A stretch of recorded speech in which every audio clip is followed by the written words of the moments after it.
क्या आपने कभी सोचा है कि जिस स्वदेशी लड़ाकू विमान पर पूरा हिंदुस्तान गर्व करता है, उसे अचानक आसमान में उड़ान भरने से किसने रोक दिया था?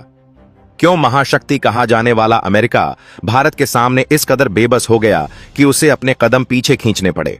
और आखिर भारत ने अपनी कूटनीति के शतरंज पर ऐसी कौन सी चाल चली जिसने पूरी दुनिया के रक्षा बाजार में तहलका मचा दिया है? दोस्तों, आज की यह कहानी भारत के शौर्य, स्वदेशी ताकत और एक ऐसी चक्रव्यूह की है जिसे तोड़ने के लिए भारतीय कूटनीतिज्ञों ने पूरी ताकत झोंक दी है।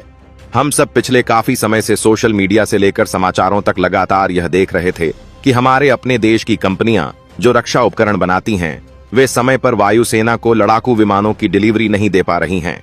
चारों तरफ आलोचनाओं का दौर चल रहा था और हर कोई सवाल उठा रहा था कि आखिर हमारे आसमान की सुरक्षा में यह देरी क्यों हो रही है। लेकिन आज जो सच निकलकर सामने आया है, उसने न सिर्फ आलोचकों के मुंह बंद कर दिए हैं, बल्कि हर सच्चे हिंदुस्तानी का सीना गर्व से चौड़ा कर दिया है। बताएंगे पूरी जानकारी, लेकिन उससे पहले अगर आप हमारे चैनल पर नए हैं तो इस चैनल को सब्सक्राइब कर लो और कमेंट में जय हिंद लिखने में मत बोलो। और हाँ, आप लोग वीडियो हमारे किस शहर से बैठकर देख रहे हैं, कमेंट में जरूर बताएं। असली सच ये है कि हमारी अपनी फैक्ट्रीज के अंदर एक या दो नहीं, बल्कि करीब 30 से भी ज्यादा तेजस लड़ाकू विमान पूरी तरीके से बनकर तैयार खड़े हैं।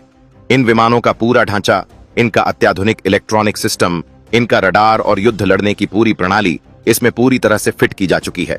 यह विमान बिल्कुल तैयार हैं, लेकिन इन्हें आसमान में दहाड़ने के लिए जिस सबसे जरूरी चीज की दरकार थी, वह है एक बेहद शक्तिशाली इंजन। और यही वह जगह है जहां पर महाशक्ति अमेरिका ने भारत के साथ एक बड़ा खेल खेलने की कोशिश की थी। अमेरिका की एक बहुत बड़ी कंपनी है जिसका नाम जनरल इलेक्ट्रिक है। वह समय पर भारत को यह इंजन नहीं दे पा रही थी, लेकिन भारत ने इस बार चुप बैठने के बजाय एक ऐसी अचूक कूटनीति खेली है कि अब अमेरिका चाहकर भी इन इंजनों की डिलीवरी में देरी नहीं कर पाएगा। अगर अमेरिका ने अब एक भी छोटी सी गलती की तो उसे न सिर्फ अरबों रुपए का भारी आर्थिक नुकसान उठाना पड़ेगा, बल्कि भविष्य में होने वाली कई बड़ी इंजन डील्स भी उसके हाथ से हमेशा के लिए छिन जाएंगी। अगर हम इस पूरी रिपोर्ट को बहुत गहराई से समझें तो भारतीय वायुसेना के लिए 30 तेजस मार्क एक लड़ाकू विमान पूरी तरह से बनकर तैयार हो चुके हैं। सिर्फ तैयार ही नहीं, बल्कि इन्हें उड़ाकर इनके शुरुआती टेस्ट भी पूरी तरीके से कंप्लीट किए जा चुके हैं। लेकिन इसके बावजूद इन्हें औपचारिक रूप से भारतीय वायुसेना को सौंपा नहीं जा सका है। इसकी एकमात्र वजह अमेरिकी कंपनी जनरल इलेक्ट्रिक की तरफ से इंजन किट की डिलीवरी में की जा रही भारी देरी है। रक्षा विशेषज्ञों ने जब इस देरी की पड़ताल की तो इसके पीछे 4 बहुत बड़े कारण निकलकर सामने आए। पहला कारण तो यह है कि अब हम अपनी स्वदेशी कंपनियों जैसे हिंदुस्तान एरोनॉटिक्स लिमिटेड पर रत्ती भर भी सवाल नहीं उठा सकते। हमारी कंपनी ने अपने वादे के मुताबिक लगभग 30 तेजस विमान समय से पहले ही तैयार कर लिए हैं। इनका एयर फ्रेम और इलेक्ट्रॉनिक सिस्टम पूरी तरह से काम कर रहा है। दूसरा सबसे बड़ा पहलू यह है कि इन विमानों की सफल टेस्टिंग भी की जा चुकी है। इन तैयार विमानों ने कैटेगरी बी के तहत अपनी शुरुआती उड़ानें बहुत ही शानदार तरीके से भरी हैं। अब आप सोच रहे होंगे कि जब इंजन नहीं थे तो उड़ान कैसे भरी? दरअसल हिंदुस्तान एरोनॉटिक्स लिमिटेड के पास पहले से मौजूद कुछ अतिरिक्त स्पेयर इंजनों का इस्तेमाल करते हुए हमारे जांबाज पायलटों ने इन विमानों को आसमान में टेस्ट कर लिया है।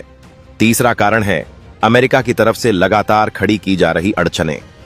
इन विमानों की फॉर्मल डिलीवरी तब तक मुमकिन नहीं है जब तक अमेरिका से बिल्कुल नए जनरल इलेक्ट्रिक के F404 IN-20 इंजन भारत नहीं आ जाते। हालांकि राहत की बात यह है कि 4 से 5 इंजन भारत तक पहुंच चुके हैं, लेकिन भारत को अपनी वायुसेना की ताकत बढ़ाने के लिए लगभग 99 से लेकर 100 इंजनों की जरूरत है।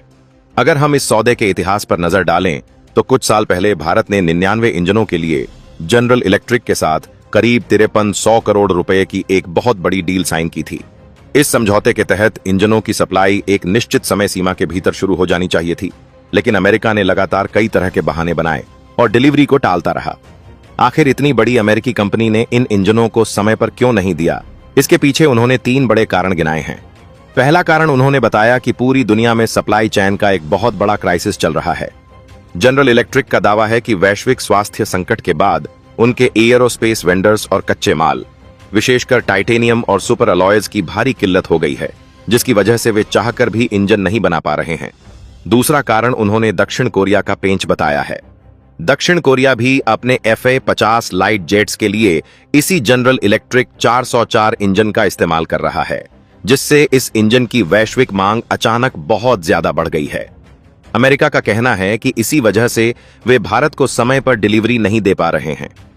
लेकिन यहां एक बड़ा सवाल यह उठता है कि जब आप दक्षिण कोरिया को सीधे और समय पर डिलीवरी दे सकते हैं, तो फिर भारत के साथ यह सौतेला व्यवहार क्यों? असल में सच कुछ और ही है। रक्षा विश्लेषकों का मानना है कि पूरी दुनिया के कई बड़े देश भारतीय तेजस की कामयाबी से चिढ़ते हैं। ऐसा इसलिए है क्योंकि भारत ने रक्षा बाजार में उनकी मोनोपोली यानी उनके एकाधिकार को तोड़ना शुरू कर दिया है। भारत जिस किफायती कीमत पर और जिन अत्याधुनिक फीचर्स के साथ तेजस को बनाकर तैयार कर रहा है, उससे भारत के लिए वैश्विक एक्सपोर्ट के रास्ते बहुत तेजी से खुल रहे हैं। अगर भारत का तेजस दुनिया के दूसरे देशों में बिकने लगा तो कई बड़े देशों का अरबों डॉलर का धंधा चौपट हो जाएगा। इस पूरे खेल में कई वैश्विक ताकतें शामिल हैं जो नहीं चाहती कि भारत रक्षा उत्पादन के मामले में आत्मनिर्भर बने। यही वजह है कि जब भी भारतीय तेजस के साथ कोई छोटी सी भी बात होती है तो पूरी दुनिया का मीडिया एक साथ भारत के खिलाफ दुष्प्रचार करने के लिए खड़ा हो जाता है।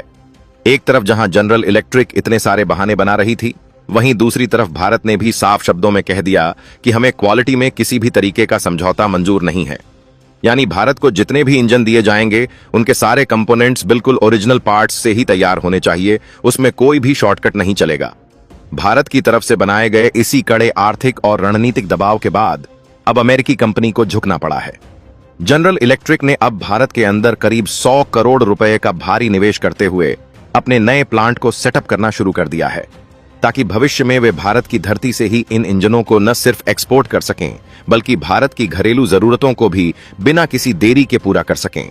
यह भारत की कूटनीति का ही असर है कि जैसे ही भारत ने दूसरे विदेशी लड़ाकू विमानों की डील से खुद को थोड़ा पीछे खींचना शुरू किया और अपनी शर्तों पर अड़ गया, वैसे ही दुनिया की बड़ी बड़ी कंपनियों के होश ठिकाने आ गए और वे लाइन पर आना शुरू हो गईं। इसीलिए आज रक्षा विशेषज्ञ कह रहे हैं कि भारत ने इस इंजन डील को लेकर जो नई डिप्लोमेसी खेली है, उसका गहरा असर अब जमीनी स्तर पर दिखने लगा है। यह पूरी खबर इस बात का सबूत है कि आज का नया भारत किसी के दबाव में नहीं आता, बल्कि अपनी शर्तों पर दुनिया से काम कराना जानता है।